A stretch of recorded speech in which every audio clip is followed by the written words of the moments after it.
ബത്തേരി കിച്ചണിൻ്റെ ഇന്നത്തെ വീഡിയോയിലേക്ക് എല്ലാവർക്കും സ്വാഗതം.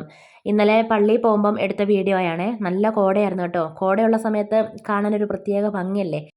കുറച്ചുകൂടെ താഴേന്ന് വീഡിയോ എടുക്കേണ്ടതായിരുന്നു. ടൗണിൽ എത്തുന്നതിന് മുമ്പ് റോഡിൻ്റെ രണ്ട് സൈഡിലും മരങ്ങളൊക്കെ ആയിട്ട് നിൽക്കുന്ന സ്ഥലമൊക്കെ ഉണ്ട് കേട്ടോ. അന്നേരം നല്ല ഭംഗിയായിരുന്നു. ഇതിലും രസമായിരുന്നു കാണാൻ വേണ്ടിയിട്ട്. അന്നേരം അതൊക്കെ കണ്ട് ആസ്വദിച്ചുകൊണ്ടിരുന്നു. വീഡിയോ എടുക്കുന്ന കാര്യം അങ്ങ് മറന്നുപോയി. ടൗണിലേക്ക് എത്തിയപ്പോഴാണ് വീഡിയോയുടെ കാര്യം ഓർക്കുന്നതും അന്നേരം കേട്ടോ കുറച്ച് വീഡിയോ എടുക്കുന്നതും.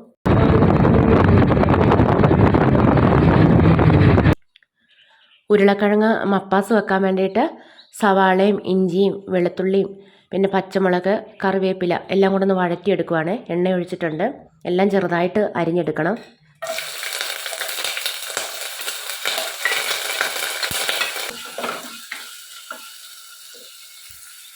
രണ്ട് വലിയ ഉരുളക്കിഴങ്ങാണ്. അത് മുറിച്ച് കഴുകിയൊക്കെ എടുത്തിട്ടുണ്ട്.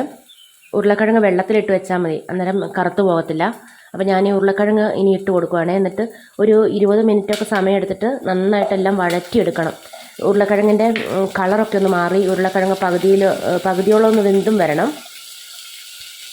അന്നേരം കേട്ടോ ഈ കറിക്ക് നല്ല ടേസ്റ്റ് ഉണ്ടാകും. കുറച്ച് സമയമൊക്കെ എടുത്ത് വഴറ്റിയൊക്കെ വെക്കുവാണെങ്കിൽ നല്ല ടേസ്റ്റാണ്.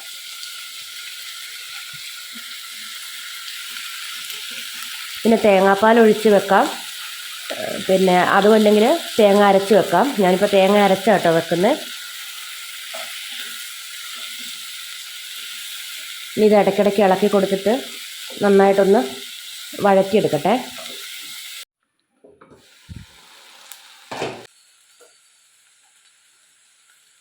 ഉരുളക്കിഴങ്ങ് ഇതുപോലെ ചെറുതായിട്ട് അരിയുവാണെങ്കിൽ കാണുന്നുണ്ടോ, ഇങ്ങനെ മൊരിഞ്ഞ കളറിൽ ആയി വരും കേട്ടോ. ഇങ്ങനെ ആക്കിയിട്ട് കറി വെക്കുവാണെങ്കിൽ നല്ല ടേസ്റ്റ് ആയിരിക്കും കഴിക്കാൻ വേണ്ടിയിട്ട്. അപ്പോൾ ഇടയ്ക്കിടയ്ക്ക് ഇളക്കിയൊക്കെ കൊടുത്തിട്ടൊന്ന് മൊരിച്ച് എടുക്കണം. ചെറുതായിട്ട് ഉരുളക്കിഴങ്ങ് അരിഞ്ഞാൽ മതി, അന്നേരം പെട്ടെന്ന് മൊരിഞ്ഞ് കിട്ടും. ഇനിയിപ്പോൾ ഇതിലേക്ക് പൊടികളൊക്കെ ചേർത്ത് തക്കാളിയും ചേർത്ത് കൊടുക്കണം. മുളക് പൊടി വേണ്ട, മല്ലിപ്പൊടിയും മഞ്ഞൾ പൊടിയും പിന്നെ പെരിഞ്ചീരകം പൊടിച്ചതും കേട്ടോ ഇട്ട് കൊടുക്കുന്നത്. ഇങ്ങനെ മസാല ചേർത്തിട്ടുള്ള കറികൾക്കെല്ലാം ഞാൻ പെരിഞ്ചീരകം പൊടിച്ചത് മാത്രമേ ചേർക്കുള്ളൂ, വേറെ മസാലകളൊന്നും ചേർക്കാറില്ല. ഇടയ്ക്കൊക്കെ എന്തെങ്കിലും കടയിലൊക്കെ പോകുമ്പോൾ ചിലപ്പോൾ ചേട്ടാ ഈ പാക്കറ്റുള്ള മസാലയൊക്കെ മേടിച്ചുകൊണ്ട് വരും, അന്നേരം അതൊക്കെ ഇങ്ങനെ ഇട്ട് കൊടുക്കുന്നതാണ്. ഞാൻ കൂടുതലും ഇങ്ങനെ പെരിഞ്ചീരകം പൊടിച്ച് തന്നെയാണ് ഈ മസാലയൊക്കെ ചേർത്ത് വെക്കുന്ന കറിക്ക് ഇട്ട് കൊടുക്കുന്നത്. വേറെ മസാല ഒന്നും ചേർക്കത്തില്ല, പെരിഞ്ചീരകം തന്നെ പൊടിച്ച് വെച്ചേക്കുന്നതാണ് കേട്ടോ, അത് ഇട്ട് കൊടുക്കുന്നത്. പിന്നെ ചില കറികൾക്ക് ഗരം മസാല പൊടിച്ച് വെച്ചിട്ടുണ്ട് വീട്ടിൽ തന്നെ, അതും ഇട്ട് കൊടുക്കും. ചിലപ്പം വല്ല കാലത്തൊക്കെ, അത് ഒത്തിരി നാളൊക്കെ കൂടുമ്പോൾ ചിലപ്പോൾ ഒരു പാക്കറ്റ് മസാലപ്പൊടിയൊക്കെ മേടിക്കും, അന്നേരം അത് ഇടും. പക്ഷേ ഈ പെരിഞ്ചീരകം പൊടിച്ചതും നമ്മൾ വീട്ടിൽ പിടിക്കുന്ന ഗരം മസാലയ്ക്കും കേട്ടോ കൂടുതൽ ടേസ്റ്റും മണമൊക്കെ. പിന്നെ നമ്മൾ പാക്കറ്റിൽ മേടിക്കുന്ന മസാലയ്ക്ക് വേറൊരു ടേസ്റ്റാണ്. ഇടയ്ക്കൊരു ചേഞ്ചിന് വേണ്ടിയിട്ട് അങ്ങനെ ആ മസാല മേടിച്ചിട്ട് കറി വെക്കും. ഇപ്പോൾ പൊടിയൊക്കെ ഒന്ന് മൂത്ത് വന്നിട്ടുണ്ട്. ഇനി തക്കാളി ഇട്ട് കൊടുക്കാവേ. കുക്കറിൽ ബിരിയാണിയൊക്കെ വെക്കുന്ന സമയത്ത് ചിക്കനായാലും ബീഫായാലും കുറച്ച് നമ്മൾ കടയിൽ നിന്ന് മേടിക്കുന്ന ബീഫ് മസാല ഇട്ട് കൊടുക്കും. ചിലതിനൊക്കെ അങ്ങനെ ഒരു ചേർച്ചയാണ്, ഒരു ടേസ്റ്റാണ്, അങ്ങനെയൊക്കെ ഉള്ളതിന്. അല്ലാതെ കൂടുതലും ഇങ്ങനെയൊക്കെ തന്നെയാണ് കേട്ടോ ചെയ്യുന്നത്. ഇനിയിപ്പോൾ തക്കാളി നല്ലപോലെ പഴുത്തിട്ടുള്ള ഒരു തക്കാളിയാണ്, അത് ചെറുതായിട്ട് അരിഞ്ഞിട്ട് ഒരു വലിയ തക്കാളിയാണ്, അതും കൂടെ ചേർത്ത് നന്നായിട്ട് ഇനി എല്ലാം വഴറ്റിയെടുക്കുക. ഇനി കുറച്ച് വെള്ളം ഒഴിച്ചിട്ട് തേങ്ങ അരച്ചെടുക്കുക. തേങ്ങയിൽ വേറൊന്നും ചേർത്തിട്ടില്ല. ഇനി തേങ്ങ അരച്ചത് ചേർത്ത് കൊടുക്കുകയാണ്.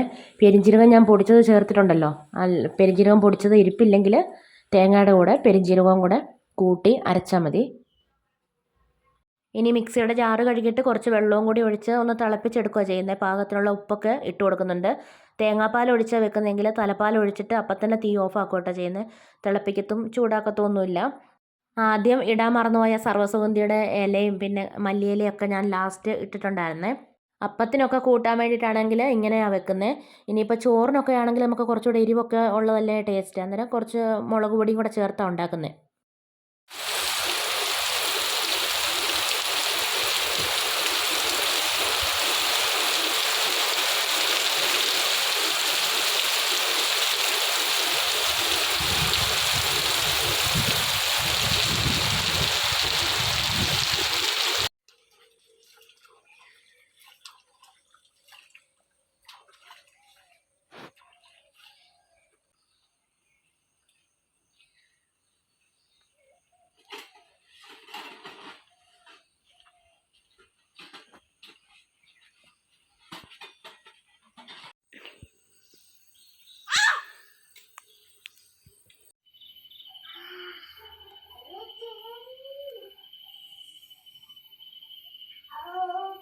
സ്റ്റോറേജ് ഫുള്ളായപ്പം കുറച്ച് വീഡിയോകൾ ഡിലീറ്റ് ചെയ്യാൻ വേണ്ടിയിട്ട് എടുത്തപ്പോൾ കണ്ട പഴയ വീഡിയോകളാണ് കേട്ടോ. ഒരു ഓർമ്മ പുതുക്കലായിട്ട് കുറച്ച് വീഡിയോകളൊക്കെ ഇടാമെന്ന് വിചാരിച്ചു, അങ്ങനെ എടുത്തതാട്ടോ ഇത്.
അപ്പോൾ ഇന്നത്തെ വീഡിയോയും വിശേഷങ്ങളും ഒക്കെ ഇവിടെ നിർത്തുകയാണ്. വീഡിയോ കണ്ടിഷ്ടമാവുകയാണെങ്കിൽ സബ്സ്ക്രൈബ് ചെയ്യാനും ലൈക്ക് ചെയ്യാനും ഷെയർ ചെയ്യാനും കമൻറ്റ് ചെയ്യാനൊന്നും മറന്നു പോകരുതേ.